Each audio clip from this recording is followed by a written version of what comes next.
Welcome to a special Practice Groups Teleforum webinar as today, June 30th, 2022, we host a discussion on Dobbs. I'm Dean Reuter, Senior Vice President and General Counsel of the Federalist Society. Please be advised that we're recording today's program. It's being live streamed. It will likely be turned into a podcast and transcribed as well.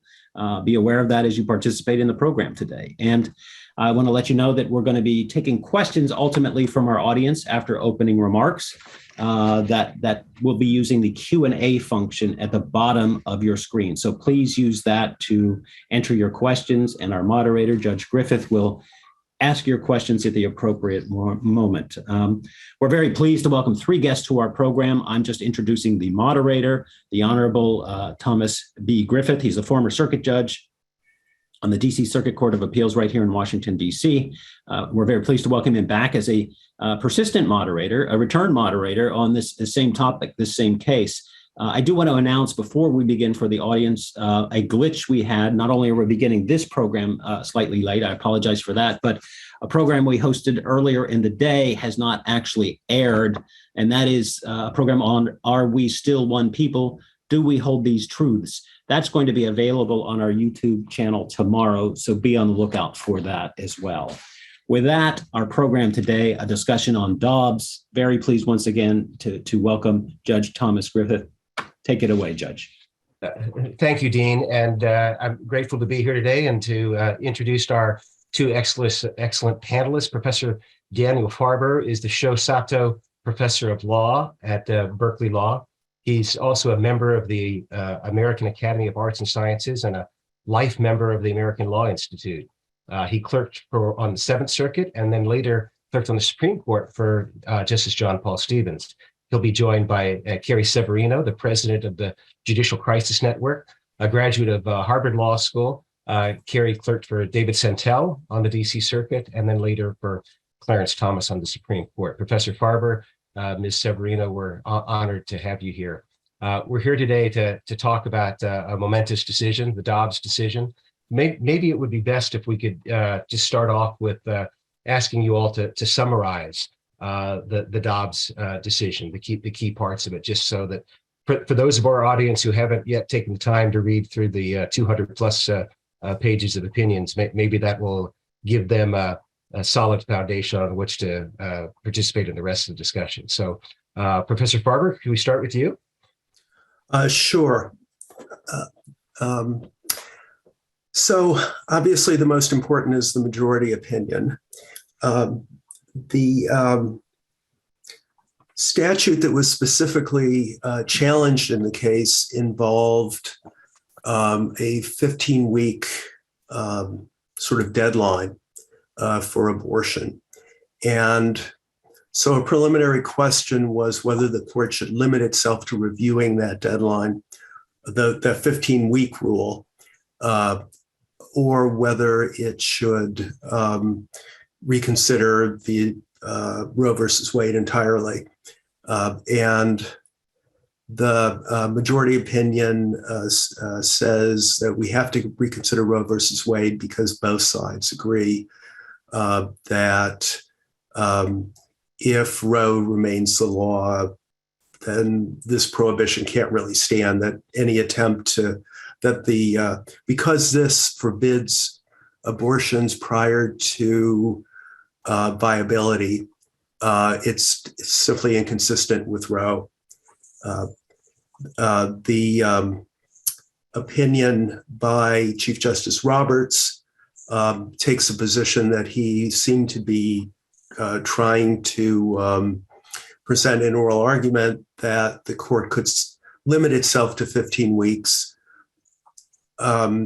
overrule that portion of Roe dealing with viability, but not go all the way to considering whether there's any constitutional protection for abortion at all. But the Alito opinion rejects that. Now, of course, we'd already seen the first draft of the opinion. So there weren't any big surprises, at least that I could see. There was one place where I think there was a little noticeable change of emphasis, but at least I didn't spot major shifts between the two drafts. So there are really two separate issues. One is, was Roe wrong when originally decided? And we knew that there was a majority on the court who believes that. We know that from prior concurring opinions or dissenting opinions in a variety of cases.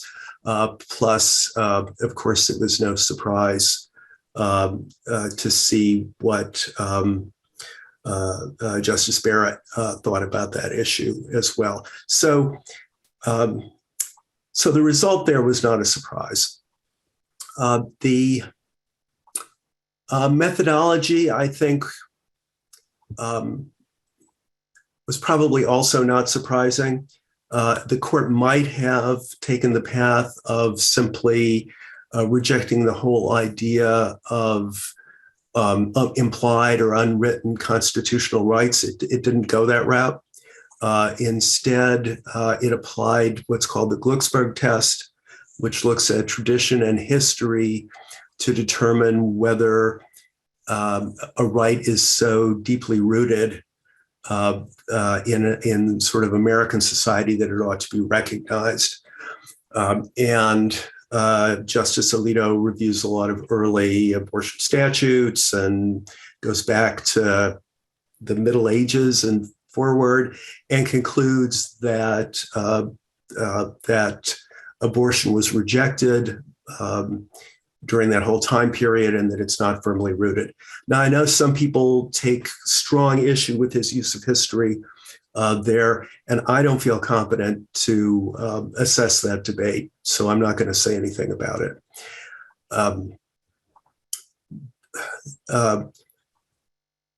He decides in any event that abortion is not deeply rooted. I think one of the questions, and one that is really raised by the dissent, is level of generality. Should the question be whether abortion is deeply rooted, whether control over reproduction is deeply rooted, or whether autonomy about intimate family decisions is there are different levels at which you can approach this issue. Glucksberg talks about defining it in a fairly specific way, and that's the way Alito goes here. So he decides, and then he criticizes the earlier decisions in Roe and its successors as being weakly reasoned. So that's the first, more or less, half of the opinion, I think. And then the other part is about precedent. And Alito concludes that because the case is egregiously wrong, because and primarily because it has not created clear reliance interests that would preclude the court from reconsidering it, that this is one of those cases where the court should disregard precedent. So there are several concurring opinions, but I'll just say something briefly about two of them. Chief Justice Roberts says the court is going much farther than it needs to decide this case. It could simply reject the viability line and uphold the statute on that basis, and that, especially in dealing with such a major issue, we should not rush in to decide more than we have to. He apparently was not able to get additional support for that. Kavanaugh has what I thought was a rather interesting, he also has a footnote, I think it's a footnote, in which he points back to Rehnquist's dissent in Roe, where Rehnquist suggests that an exception for the life of the mother may be constitutionally required by due process. So I thought that was rather interesting. I wasn't sure if anyone but me remembered that Rehnquist had said that. Kavanaugh doesn't find the case as easy on stare decisis in particular as the majority does, but ends up joining on that basis.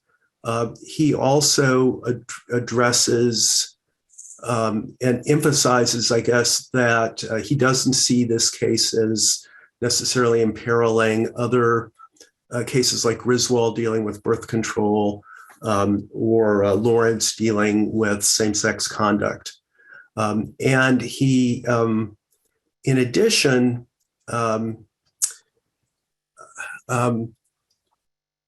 points to an issue that I think is already beginning to arise about whether states can prevent women from traveling to other states for abortions. And he says he thinks the answer is clearly no. So he's basically on board, I think you could say, but a more cautious voice. And I think that while they didn't change the outcome in this case, or it seems to me that those two concurring opinions might matter in later cases when some of the spin-off issues relating to abortion reach the Supreme Court. I think I've already gone on more than long enough. So that's great.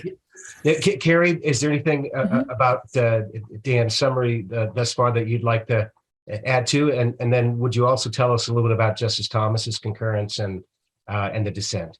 Yeah. I mean, I think I think he did a pretty good job summarizing those things. I think it's Chief Justice Roberts' opinion. It's interesting trying to figure out what standard he even would have proposed there. It seems like reasonable opportunity, adequate opportunity.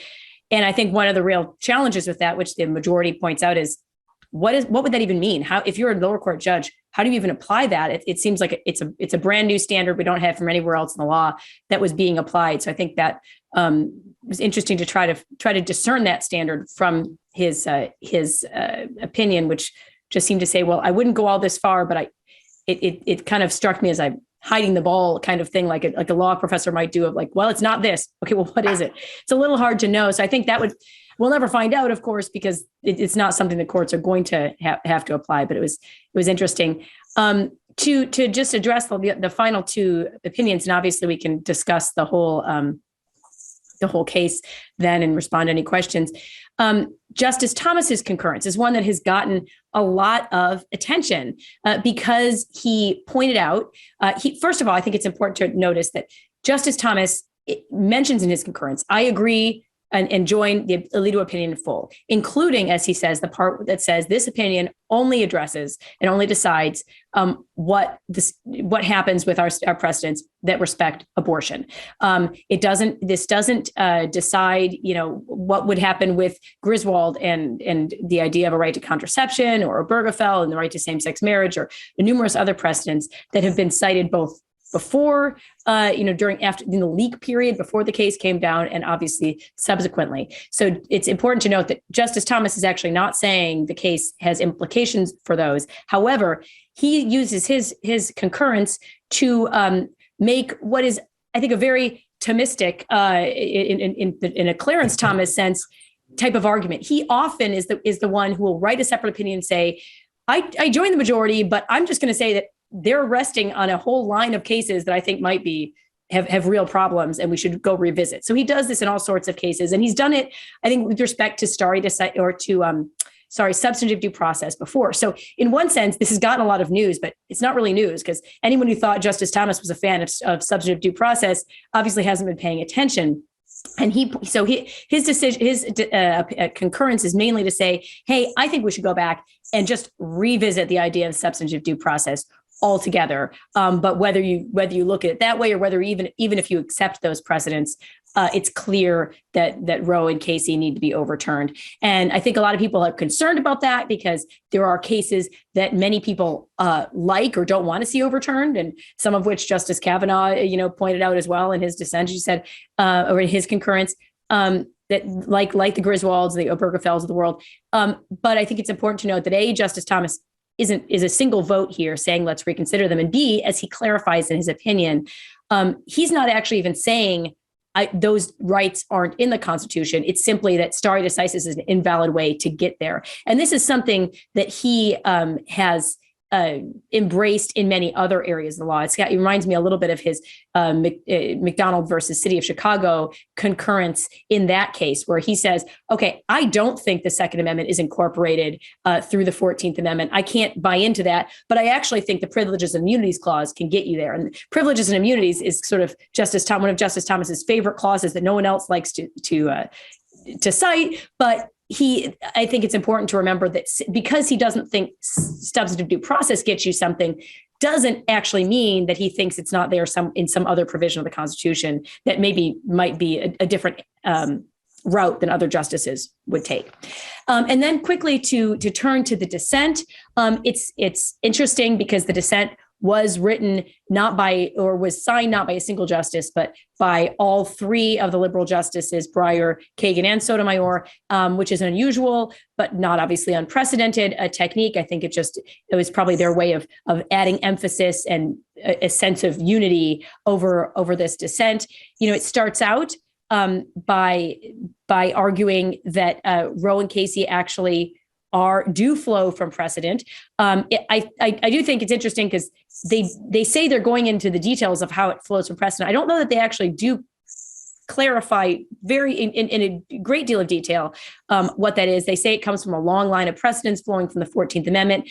The biggest part of their argument is saying, hey, all of those precedents that Roe flows from and that Casey flowed from were also precedents that led to Obergefell, Griswold, et cetera. And so they're continuing to make this argument that, like, if you're willing to reconsider this, then for those same reasons, the court's going to potentially overturn those because they have similar problems with, maybe from their perspective, they would not say problems. I think from the perspective of the majority, you would say those have similar problems with not having the historical precedent that the majority is asking for. The dissent then goes on to say, actually, the historical situation in 1868, which is what one of the potential bases the majority bases on, they don't make a decision whether the original understanding of at the time of the framing is most crucial or at the time of the 14th Amendment. They say you'd fail under either one of these. But the dissent particularly says, hey, look, it doesn't even matter what people thought at the time these were ratified, because we think that the Constitution should be able to evolve through history, and that you can have, I think their quote is, there's the application can evolve of these rights can evolve, well, as they say, remaining grounded in constitutional principle, constitutional history, and constitutional precedents. So this is one of, I think the idea of evolution of the Constitution is one that normally I hear more often in sort of rhetorical context and debating it, but it's interesting to see that evolution term is being used now by the minority, and not just something that's used often pejoratively, I think, by people arguing against a idea of a living constitution. So they're embracing this idea of constitutional evolution. They make an interesting argument in there that one of the reasons we shouldn't care what they thought in 1868 is because only men ratified those amendments to the Constitution. I find that a little problematic because that casts the entire Constitution up until the 19th Amendment into real doubt. I also think it's a little ahistorical because most of the suffragettes who helped pass the women's right to vote were themselves pro-life. So the supposition that men passing it suggests that women would have done otherwise. Women might have included or imagined that the 14th Amendment included a right to abortion, I think is very just anachronistic to suppose that, because that isn't historically what the women of the time actually did favor. They take issue with Justice Kavanaugh's idea of neutrality. They say that it's not neutral for the court to just take itself out of this issue. A neutral position would be one that defended these rights, the right to abortion, against all comers. That doesn't really track with my understanding of neutrality, but that is their understanding of it. And then finally, they talk about stare decisis. They argue that Roe and Casey were correct, and that there would be a huge cascade of problems that would come from overturning those decisions. So that's, again, unfortunately, there's no way to shortly summarize some of the very long opinion, but there's my effort at it. No, thank you very much. Let's thank you both of you. Let's turn now to the impact of Dobbs. What's the law of abortion look like now? Well, we know one thing, right, which is that laws prohibiting or regulating abortion are subject to the rational basis test. We know from Justice Alito's opinion that there are, I think, 4 or 5 goals that he singles out as legitimate and therefore providing a possible rational basis, of which protecting fetal life seems to be the broadest and most obviously applicable. But I think we can expect to see a lot of additional issues arising. I think the federal courts are likely to be faced with more abortion-related cases rather than fewer as a result of this decision. So, would you explain that a little bit, Dan? How so? Because the law had the court had sort of imposed a uniform national standard for abortion, or at least a floor for abortion protection, there were a lot of issues that really didn't have to be confronted. One of them that Kavanaugh specifically mentions is the issue of interstate relations. To what happens when abortion is legal in one state and not in another? Can states prohibit women from traveling out of state to get abortions? That used to be true in Ireland, for example, not within the U.S., obviously, where the government made an effort to prevent women from traveling to England to get abortions. What about advertising abortion services in a state where abortions are prohibited? What about assisting someone to travel out of state to get an abortion? What about assisting with the abortion itself under something like under, say, a civil liability law that allows lawsuits? So there are all these interstate issues that I think will have to be probably worked out. And I imagine also other issues like what happens. To what extent can states prevent interstate transport of abortion pills, for example? Can they ban importation into the state? So that's sort of a Commerce Clause issue, and maybe a preemption issue, although I don't know enough about that to be sure. If they're going to keep Griswold and get rid of Roe, there are also going to be issues about where the line is between what's covered by the abortion rule and what's covered by the contraception rule. So we've seen some things like, is the morning after pill a form of abortion or is it a form of contraception? Some people have raised that question about IUDs. That's going to be an issue. What about IVF as a form of dealing with infertility?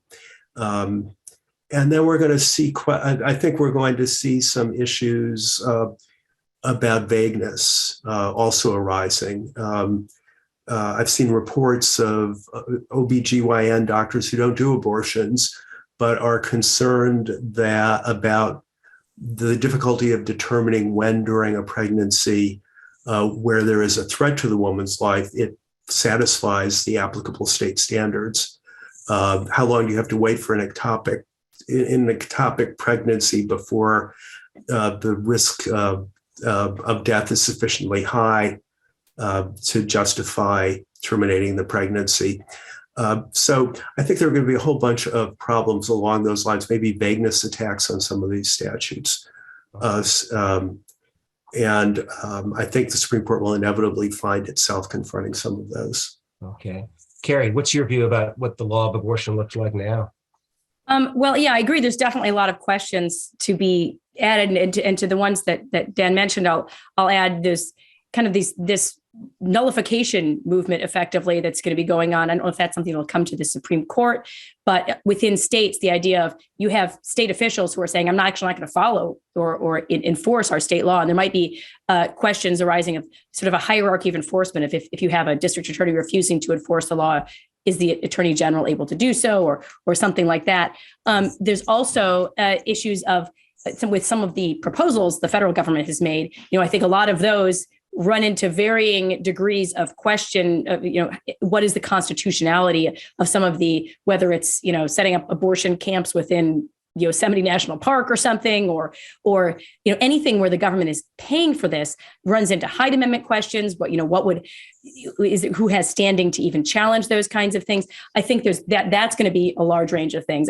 I have to say, I'm not sure it's going to be more questions than what the court was going to have to deal with abortion either way. And even just at the time this decision was taken up, I think there were like at least 4 or 5 different states' laws that were on petition for cert and were held over this. And it's a range of, everything from laws that were from heartbeat and, all the way up to the initiation of fetal pain to viability in terms of timing things. There were laws that were preventing discrimination, either on the basis of race or sex or disability status, the way that fetal remains were taken care of and addressed. Obviously, there's the classic sort of conscience protections that keep on coming up, or parental notification things. We saw recently medical standards that had come up in the Hellerstedt case and the June medical case.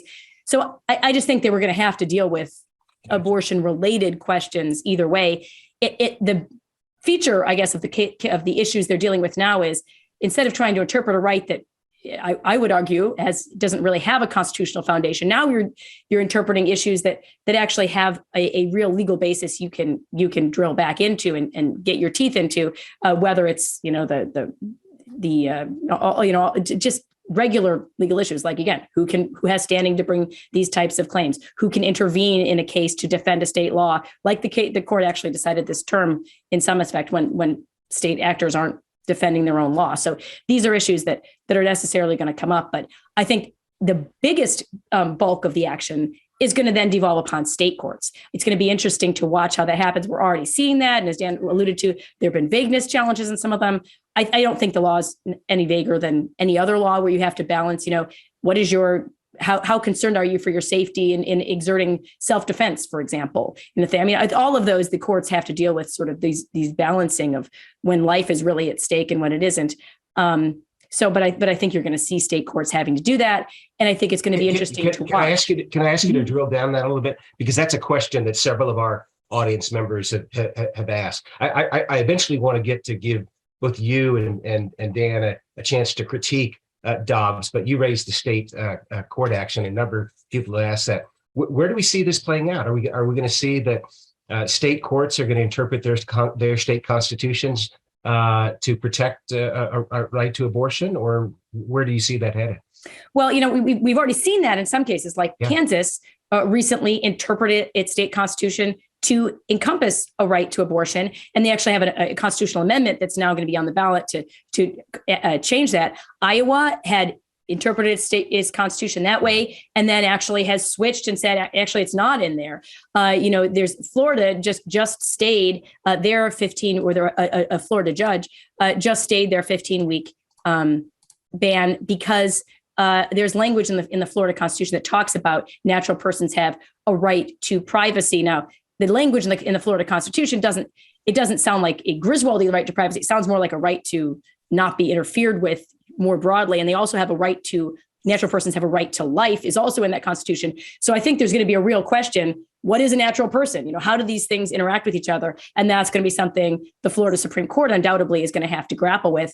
But I don't see how those would stay, generally speaking, at the state level. Right. I think it's also going to shine a real spotlight on the state, on state courts more broadly. I think this is something that a lot of people, everyone's paying attention to the U.S. Supreme Court, but I think very few people are paying as close attention as they probably should to the makeup of their state Supreme Court.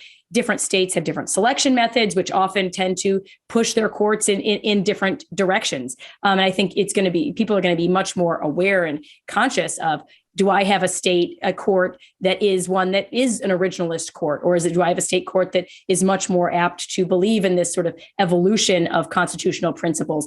And I think that's something that's going to be a real battleground going forward as well. Which will help sales of Judge Sutton's books,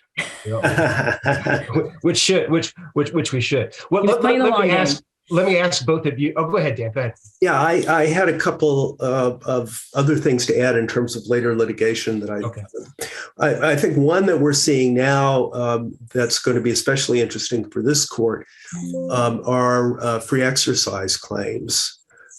We've already seen claims that at least under some interpretation of sort of the principles of Judaism, there are claims that abortion may be required in broader circumstances than these laws require, that these laws allow. And that's going to be, I think, interesting because the court is also fiercely protective of free exercise claims and may have to confront a possible collision there.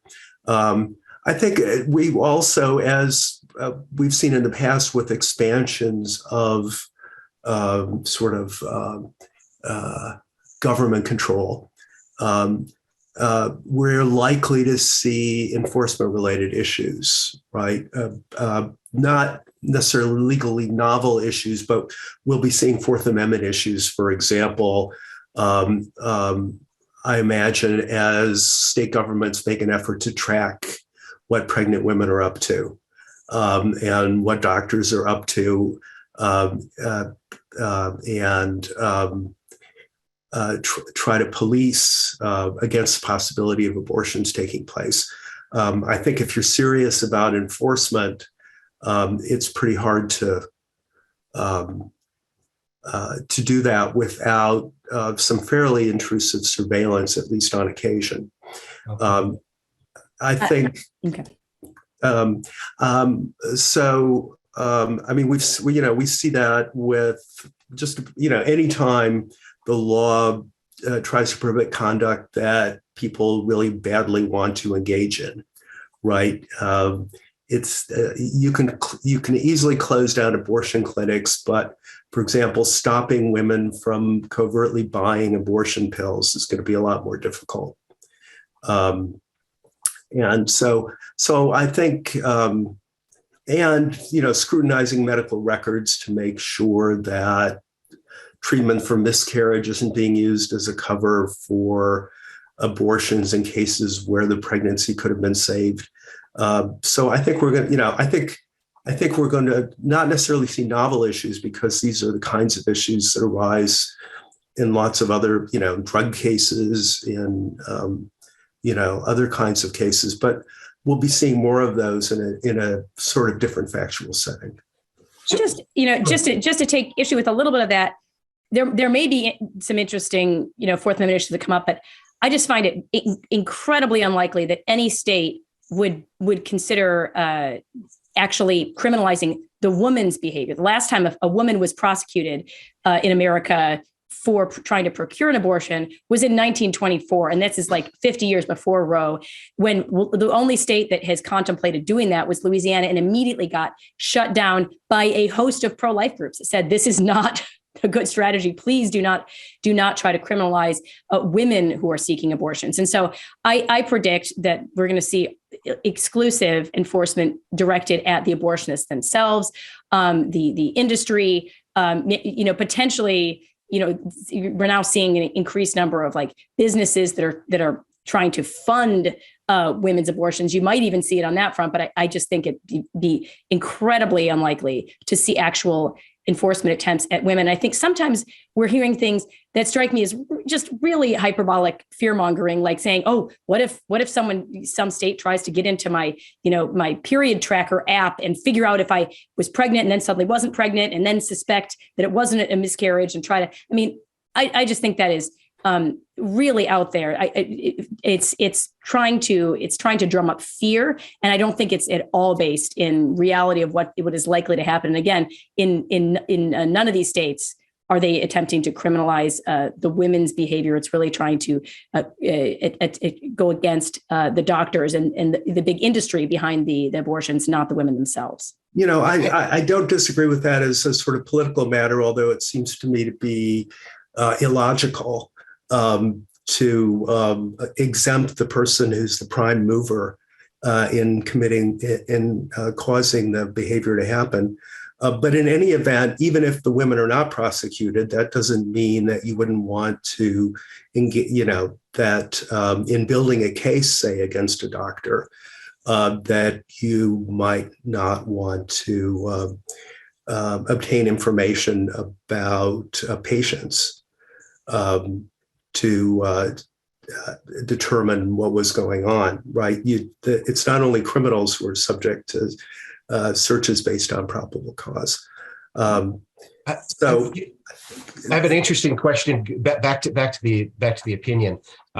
Someone asked why the court gave no purchase to the John Finnis, Robert George argument, that the originalist argument that prenatal life is protected under the 14th Amendment. Any thoughts as to why the court didn't seem interested in that? I think one good reason they didn't is there was no need to go there. The only person who really discussed it was Justice Kavanaugh, who kind of gave a little advice. He gave a few advisory opinions throughout his concurrence, which are kind of funny.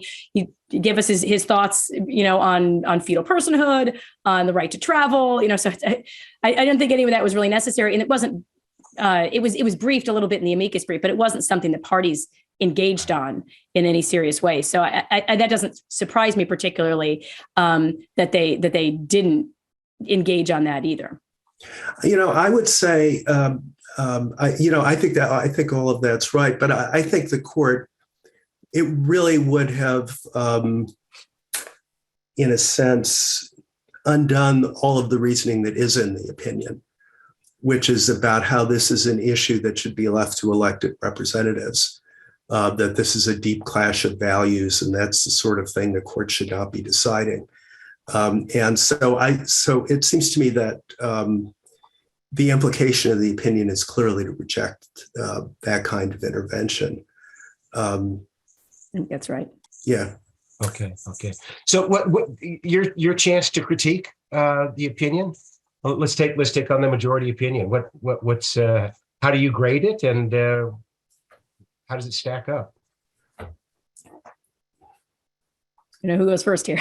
Yeah, I don't know. Yeah, I think I don't have a lot to nitpick about it. I was very relieved to see that the opinion so closely tracked with the leaked draft. I think that was really important just for integrity of the court reasons, because while under normal circumstances you might have various justices saying, actually, can you change this thing? And even sometimes, which would be more stylistic things, and sometimes which could have some substantive implications. But I think it's helpful to see that the leaked draft did not substantively change the outcome of the decision. Really the only changes had to do with responses to the concurrences and the dissent, and then an additional reinforcement saying, hey, no, I know everyone's really worried about Griswold and Bergefell. This decision's doing nothing with those. So even though it was already in the original draft, they just emphasized it further. So I thought it was an outstanding example of of clarity, of just working through it in a very workmanlike manner. And I was pleased that while it is often fun to read those more rhetorical flourishes and opinions, I think it was very appropriate in this case for Justice Alito to keep it, sort of just the facts, ma'am, in his opinion, because I think this issue is already so fraught that having additional, things like that in the opinion would have unnecessarily just raised the temperature even further. There's enough hyperbole around this topic already, and enough rhetorical flourish to just say this opinion speaks for itself. Dan? Yeah, I think it was a sort of very workmanlike opinion. I think all the major arguments had been really developed in previous dissenting opinions over the years. This isn't the first time that the argument for overruling Roe has been made. I thought there were places where maybe like Kavanaugh, Alito went out of his way to opine about things that weren't before the court, like third-party standing and abortion picketing and other related issues, which I think he would have been better to leave out. I thought the tone of the opinion was fine, although it seemed to me that he didn't go out of his way to express any respect for his predecessors on the bench, who sort of come across as at best sort of not very competent in applying the law. I think that his tone is maybe a little more dismissive than I would have liked to see. My own views are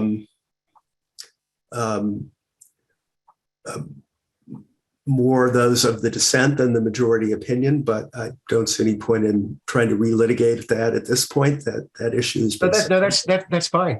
Give us your critique of the majority. I think we'd be interested in hearing that. So I think the basic question is whether we should consider abortion as a standalone right, or whether we should consider the right at issue to be control of whether or not you want to have children.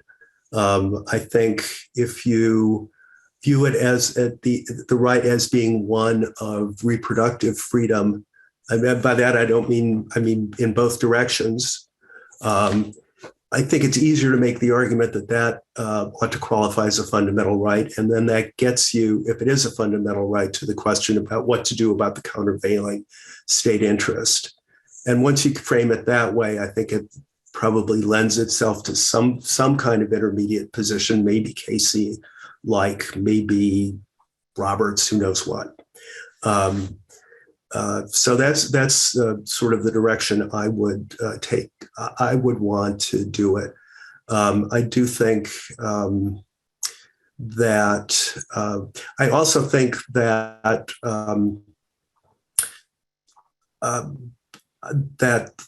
stare decisis is a more serious issue here than maybe Alito gives it credit for. This is a really drastic change in the law that not only overturns precedents, but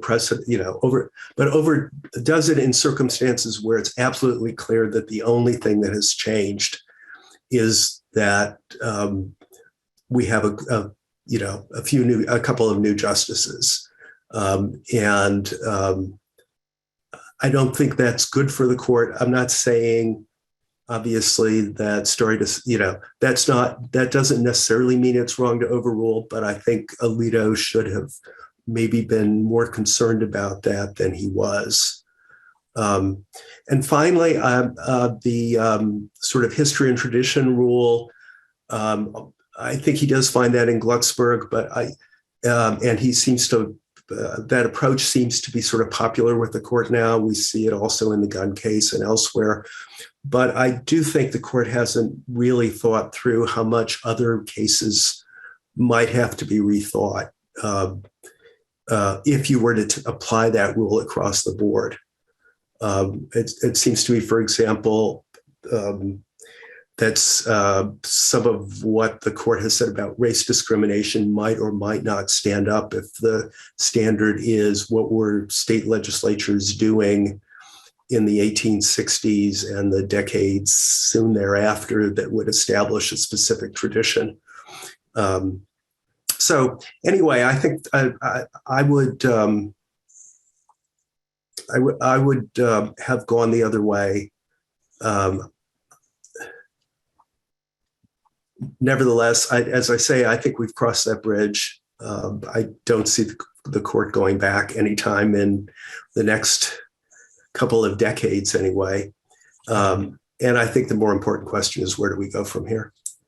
Carrie, your response, your defense? Yeah, well, I first of all, the argument that merely change in court personnel, it somehow undermines the legitimacy of overturning a decision. I think there's a lot of decisions where that has been, you think of most of the New Deal era kind of shift in the court. A lot of it was driven by change in personnel. And there hasn't been nearly the same amount of hand wringing of, oh, this is so illegitimate because the change in personnel. I think it's understandable when people, are looking at the Constitution from a different perspective.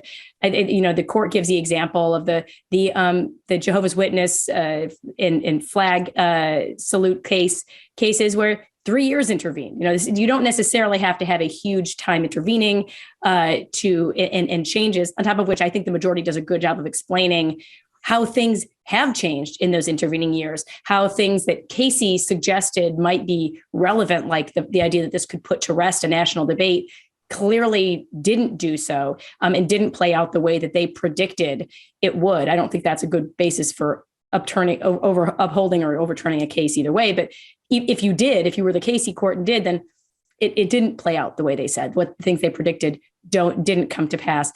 So I think that doesn't change the legitimacy of it. I suspect, obviously, I hope we don't have the opportunity to figure this out, but I suspect if the membership of the court changed overnight, you probably would see the members of the dissent perfectly willing to overturn Dobbs, despite the fact that the change in court membership was the key factor. Even just looking at the dissent in the Bruin case that many of these same dissenters were on, really calls into question the legitimacy of Heller itself.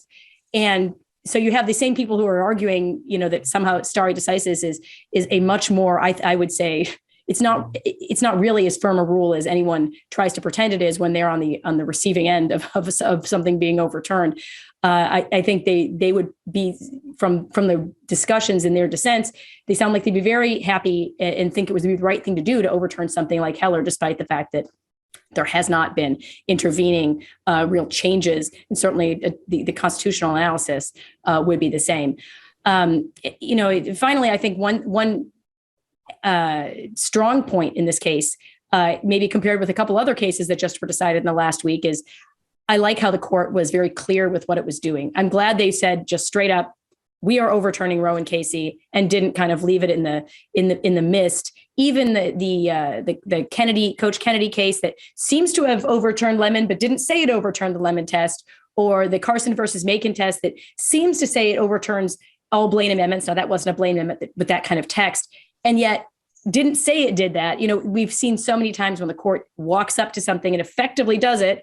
And a lot of courts say, well, they just overturned this. And other courts say, maybe they didn't. Maybe there's a loophole here. So I think one thing that hopefully will at least cabin some of the potential, fallout in the other courts is that they were clear about what they were doing. And that's one other benefit to this opinion. And then just finally, I'm trying to remember some of Dan's points. I think, you're right. The idea that there's a right to reproduction, you'd have a much better argument making the case that is somewhere found, if not in substantive due process under Glucksberg, but in the Privileges and Immunities Clause, if you're Justice Thomas.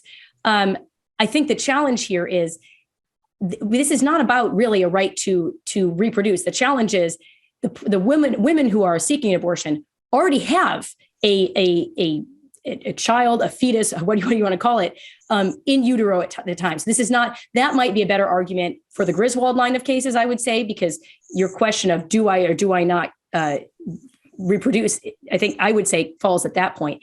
After that point, obviously there are different states and different people take different positions on that. But I would say there's a very strong argument to say, look, there's already a human being there. So it's a different question. It's not, do I reproduce? It's what do I do with this person who is there, but is not yet born?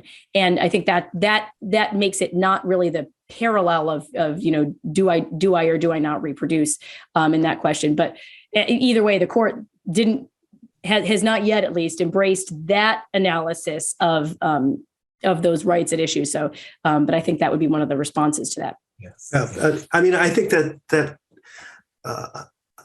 I think that question of what's the best way to frame it is always difficult to analyze and somewhat fraught. So I think that would be a longer conversation and one I would have to do a lot more thinking about. I think I agree with you, not only for the benefit of lower court judges, but that for society, it may have been better for the court to overrule directly. In some of our earlier sessions before the opinion, I talked about that because it seems to me, in terms of the political process, whatever it's going to do, and there's all kinds of speculation about that, but who knows, but that at least if there is a clear-cut, sort of upfront position about what the law is, at least people have a basis for deciding what they think about it. And something like the Roberts approach, I think, would ultimately have led to much the same result, but in a way that would have been less visible to the public and less subject to the democratic process. So I think I agree with you about that. We're coming up against a hard stop at 5 o'clock, and I want to combine several questions that we've had from the audience and pose it to you and see if we can get it in. Several people have asked about the impact of the Dobbs decision beyond abortion law, is about the methodology that the majority opinion uses. What does that tell us about future challenges brought under substantive due process or under unenumerated rights? What does litigation look like after Dobbs if someone wants to bring a claim of a unenumerated right? I would say if you're arguing an unenumerated right, just to cover all your bases, there are some justices who clearly are on board with substantive due process, but I'd throw in a privileges and immunities alternate argument just to make sure you get everyone on board there. Okay. Yeah, I agree with that. I actually, although I don't often find myself agreeing with Justice Thomas, I actually do think privileges and immunities is the better vehicle, both for incorporation of the Bill of Rights and for this. I guess we haven't really addressed it, I think, directly, but I don't think that Dobbs actually is going to affect Griswold or Obergefell or the other cases. I think those precedents will stand. Is that as a matter of prudential judging or matter of principle? Do you think that Justice Alito succeeded in making a principal distinction between those cases? I think the stare decisis argument is different in those cases. For example, with Obergefell, people are married. I mean, they own community property. That's, undoing that is quite different than banning abortions going forward. I think also as a matter of prudence and also, although those are controversial decisions in some respects, they have not given rise to the, as it turns out, although they might have, to the kind of reaction and divisiveness that Roe involved. It's hard to know about future, other kinds of due process of fundamental rights claims without knowing what they are. Okay. And I do kind of wonder, if we get claims that involve really new technologies, for example, the right not to be subject to gene editing against your will, or something like that. I really have no idea how this particular test would apply. If you're dealing with something that just doesn't have a clear historical parallel, I'm not sure that the Alito analysis will help you, but I don't know. I think we have to wait and see specific claims. Yeah, I think another reason to expect those aren't going to be overturned anytime soon is the court can't just reach out and overturn them. You need someone like in the case of Griswold, you need a state to say, hey, we're going to outlaw contraception. Again, as Dan was suggesting, there have been people trying to work toward undoing Roe for a long time and bringing cases specifically designed to challenge that. I just don't see any broad public movement of, hey, here's a state where what we're itching to do is limit contraception so we can bring a test case on that. I don't see that in the cards. And so I think it'd be hard to imagine the court having an occasion, even if it were interested in doing so, to overturn some of those cases. So in the last minute, let me throw up a last question for you all. So for those in the pro-life movement, this has been the culmination of a long battle, and the argument has been this is something that should be left to the democratic process. Well, it's now going to be turned over to the democratic process. Is the democratic process in good enough shape to have the type of debate that we need to have without it being too terribly divisive? What do you think? It's going to be divisive. I mean, that goes without saying. I mean, and this case was going to be controversial, whichever way it came out. This is a divisive issue. The democratic process is designed to resolve divisive issues. If they weren't division, we wouldn't need a democratic process in the first place.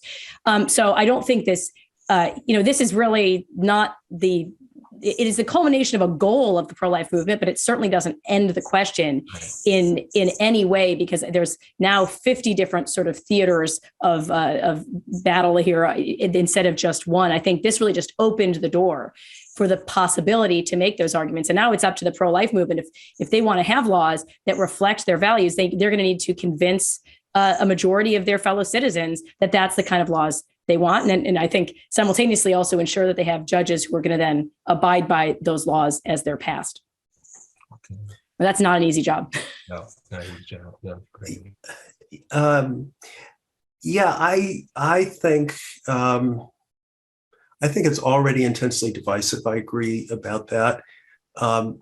This may force more people to think about their views and not just assume the issue's been handled by the courts.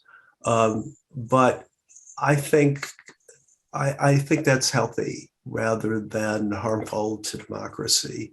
And I think people who are pro-choice are going to have to find out whether, in fact, this is something that the majority of women feel is an important part of their autonomy and equality or not. So we'll see. But my hope is that the debate that we engage in going forward on this will be as civil and respectful as the discussion that you two have modeled for us. So thank you very much. We'll see. Yeah, right.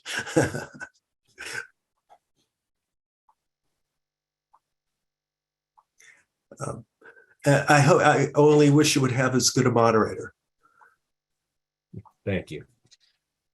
Well, I think we're up against a hard stop. Yes, I just wanted to thank our experts for the benefit of their valuable time and expertise today. And I also want to thank the audience for joining and participating. Our next Courthouse Steps decision webinar will take place tomorrow, July 1st at noon Eastern on Dinesby and Isleta. For a complete list of upcoming webinars, please visit fedsoc.org/teleforum. We also welcome listener feedback by email at info@fedsoc.org. Thank you all for joining us today. We are adjourned.